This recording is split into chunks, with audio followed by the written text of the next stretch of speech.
বছৰে আমি ল এণ্ড অৰ্ডাৰ অথৰিটিৰ বিৰাট ওচৰত থাকি সমূহ BTC-বাসী ৰাইজৰ অসমবাসী ৰাইজৰ ভালৰ কাৰণে কাম কৰি আহি আছো। এইটো তেখেতসকলে বিৰাট ভালকৈ জানে।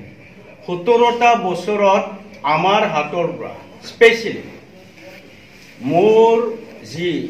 আমাৰ যি প্লেটফৰ্ম, সেই প্লেটফৰ্মত থকা XBLT ৱেলফেয়াৰ ছ'চাইটিৰ কেডাৰ বা লিডাৰসকলৰ ঘৰত কোনোদিন বেয়া বস্তু কোনোদিন উদ্ধাৰ কৰিব পৰা নাই। আজি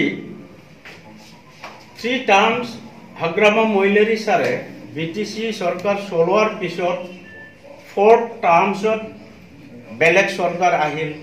বেলেগ চৰকাৰ অহাৰ লগে লগে আজি জনমোহন মুছাহাৰীৰ ঘৰত গৈ কোকৰাঝাৰ ডিষ্ট্ৰিক্ট অথৰিটি বা SP সাহেবৰ গাইডেন্সত যি সাৰ্চ কৰি দেখুৱালে, ইয়াৰ মিনিংটো কি হ'ব পাৰে?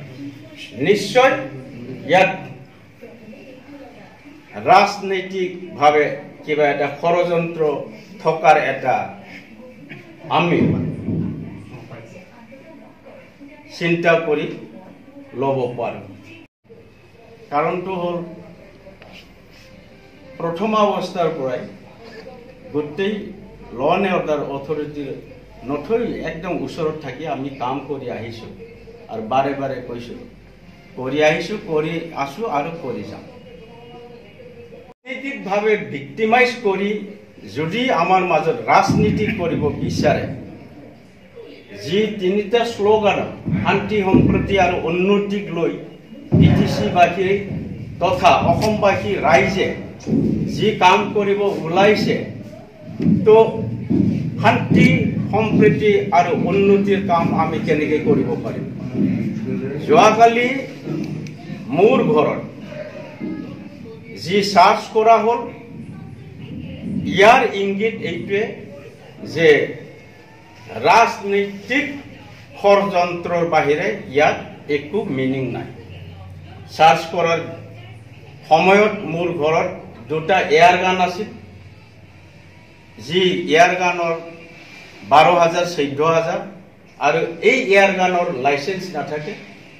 অপেনলি মাৰ্কেটত বিক্ৰী কৰিব পাৰে, কিনিব পাৰে। বাছ 2টা এয়াৰ গান আৰু অলপ মোৰ হাতত কেছ 1 লাখ আছিল। মোৰ মেছেজৰ হাতত 1 লাখ টকা আছিল। বাউণ্ডাৰী ৱালৰ কাৰণে মোৰ ঘৰত যি বাউণ্ডাৰী ৱাল আছিল ভাঙি গ'ল। ইয়াক নতুনকৈ ৰিপেয়াৰ কৰিবৰ কাৰণে মোৰ মেছেজৰ হাতত 1 লাখ। আৰু সকলোৱে জানে যে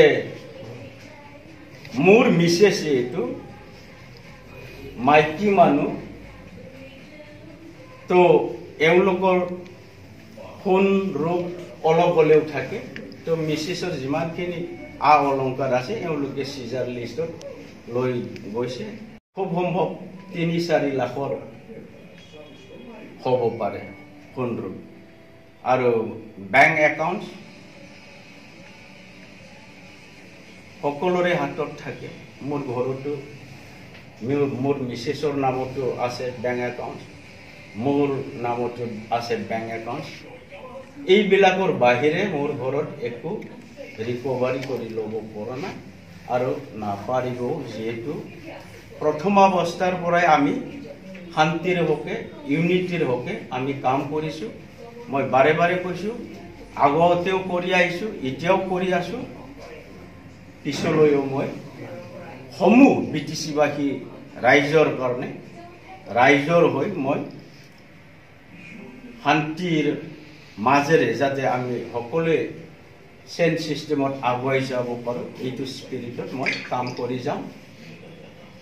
আজি যি চাৰ্চ কৰা হ'ল, আনফৰ্চুনেটলি মই কাৰণটো সোধাত এওঁলোকে ক'লে যে এইটো ছেক্ৰেট ইণ্টাৰনেল কথা আছে, ইয়াত আমি ক'ব নোৱাৰোঁ। কিন্তু মই এজন ভাৰতীয় হিচাপে, স্বাধীন নাগৰিক হিচাপে মোৰো ৰাইটছ আছে যে কিহৰ কাৰণে মোৰ ঘৰত চাৰ্চ কৰা হ'ল। কিন্তু ইয়াৰ বিষয়ে তেওঁলোকে কোৱাৰ পৰা বিৰত থাকিলে আজিও মই কম সকলো ভাৰতবাসী ৰাইজ অসম তথা BTC-বাসী ৰাইজ এজন স্বাধীন নাগৰিক হিচাপে ক'বাত যদি কেতিয়াবা কেনেবাকৈ পুলিচ অথৰিটি সাইডৰ পৰা কিবা যদি কাম কৰিবলগীয়া হয় তেতিয়া যাৰ ঘৰত যি কাম কৰিব যাব তেখেতসকলৰ ৰাইটছ থাকে সোধাৰ আৰু জনাৰ কিন্তু এক্সিডেণ্টেলি আনফৰ্চুনেটলি মই বাৰে বাৰে সুধিছোঁ যদিও কিহৰ কাৰণে চাৰ্চ কৰা হৈছে এইটো আমি সুধিও উত্তৰ নাপালোঁ।